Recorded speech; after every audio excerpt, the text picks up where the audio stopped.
Saudações para todos, sejam bem-vindos à minha segunda aula de prospecção sísmica 1. Para aqueles que não tiveram a oportunidade de ver a primeira aula, recomendo fazê-lo no sentido de acompanhar a dinâmica das nossas aulas. Bem, hoje vamos falar de um tema diferente, vamos falar sobre o princípio e funcionamento do geofone. O geofone é um instrumento que serve como receptor no método sísmico.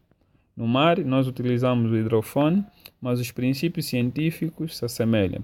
Portanto, quem percebe um consegue também perceber o outro. Nós sabemos que o método sísmico depende da propagação das ondas sísmicas, que podem ser provocadas por um meio controlado ou então de forma natural. Na imagem podemos visualizar a aquisição sísmica, onde o professor provoca a excitação do solo através de uma marreta, que poderia também ser provocado por intermédio de um caminhão vibrador, de um explosivo TNT ou dinamite. Em outros casos, nesse caso, quando se faz aquisição no mar, nós utilizamos canhões de ar comprimido.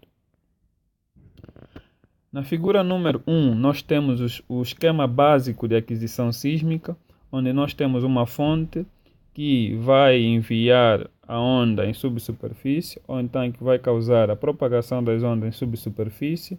Esta onda vai atravessar diferentes camadas e, à medida que vai se propagando em diferentes camadas, vai encontrando impedâncias acústicas diferenciais, vai fazer com que o sinal sofra o fenômeno de reflexão ou então de refração. Estes dois fenômenos vão ser captados pelo nosso receptor, que a posterior vai enviar para o sismógrafo para que a informação seja lida. A figura número 2 mostra praticamente o fundamento dos dois métodos sísmicos, que é método de reflexão ou então de refração. Reflexão, quando a onda encontra a superfície de separação e a onda é refletida, e refração, quando a onda encontra o meio de separação dos dois meios e o sinal vai ser transmitido para outro meio. Esses são os fundamentos básicos.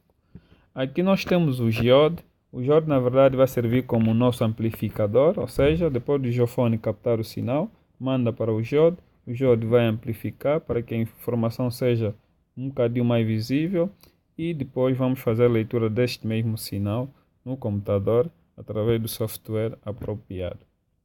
Antes de nós falarmos sobre o princípio e funcionamento do geofone, vamos destacar aqui o conceito de energia mecânica, que é extremamente importante. A energia mecânica, meu senhor, é a energia que depende de movimento.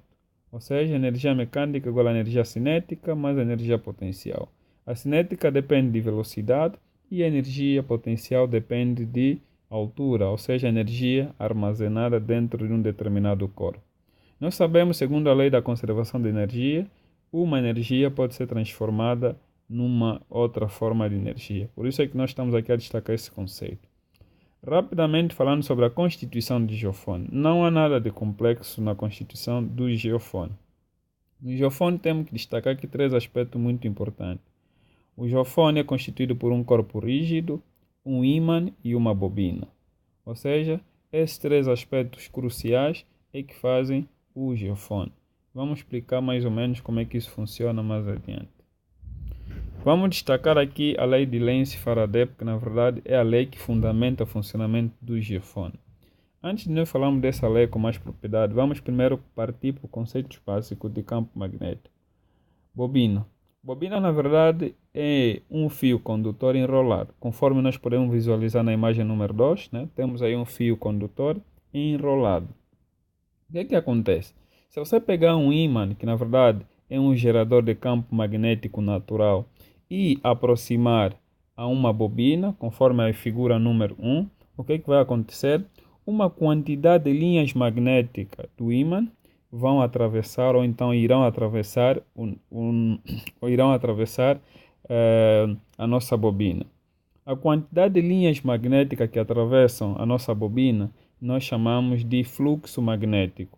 Quanto maior a quantidade de linha atravessar a nossa bobina, maior será o fluxo. O que é que vai acontecer? O Faraday, segundo aquilo que são suas observações, vamos observar a figura número 3, percebeu que se nós tentarmos fazer variar a quantidade de linhas que atravessam uma determinada bobina, há uma criação de campo magnético nesta mesma bobina. Ou seja, se você tentar fazer movimento de vai e vem em relação à bobina, nesse caso fazendo um movimento no ímã, nós vamos fazer variar as quantidades de linhas que atravessam esta bobina.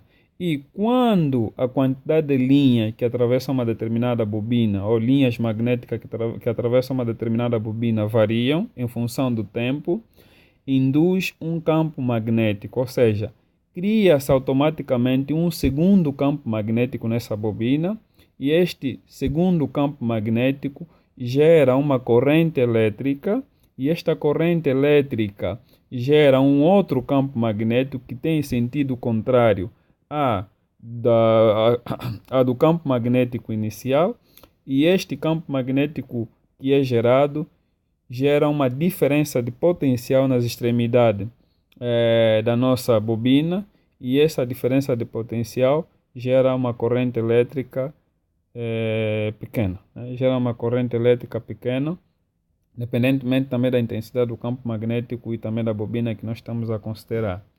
E isso pode se resumir nesta fórmula, ou seja, a fêmea induzida, ou seja, a diferença de potencial, será resultado da variação do fluxo magnético em função do tempo. O que é fluxo magnético? É a quantidade de linhas que atravessam uma determinada bobina. E para que este fluxo magnético varie, o que nós precisamos? Precisamos de energia mecânica. Energia mecânica é o que? É que vai fazer variar o ímã, não? Que vai fazer o movimento de aproxima, se afasta do ímã. E esse movimento de vai e vem do ímã gera aquilo que nós chamamos de variação do fluxo magnético. E isso é suficiente para que haja uma nova fonte que chamamos de fêmea induzida, e essa nova fonte que vai se responsabilizar em criar um outro campo magnético. Dando sequência, vamos tentar comparar, que já não vamos falar até bastante, porque na verdade já conseguimos explicar de forma muito clara o que acontece na geração do campo magnético e da corrente elétrica que é gerada. Aqui nós temos o geofone na figura número 1, que é acoplado ou então acoplado ao solo, ou é fixo no solo. O que acontece? No geofone nós já sabemos que tem uma bobina, conseguem ver com a bobina, e dentro da bobina nós temos um ímã. À medida que você faz excitação do solo, faz movimento no solo, o que acontece com o ímã? O ímã dentro vai fazer movimento de sobe e desce, sobe e desce. E este movimento de sobe e desce vai fazer com que haja variação do campo magnético, ou haja variação do fluxo magnético. E essa variação do fluxo magnético é que vai induzir um segundo campo que resultará na geração da corrente elétrica que nós falamos que é de extrema importância para o nosso sinal.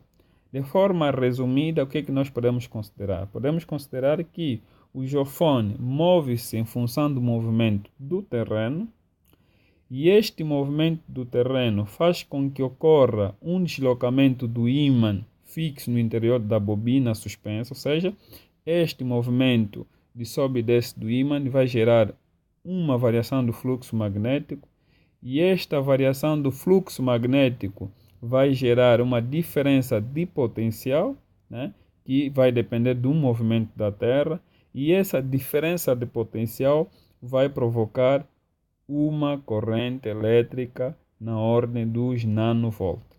Ou seja, é basicamente o princípio de Lenz-Faraday, consegue explicar com uma certa profundidade, né, como funciona o geofone. Portanto, espero que vocês tenham percebido em termos concretos como é que funciona, e espero as vossas contribuições. Façam crítica naquilo que eu apresentei, se de fato houver necessidade, e também quero que vocês comentem sobre temas que vocês têm dúvida, na qual gostariam de ver aulas gravadas sobre. Muito obrigado. Até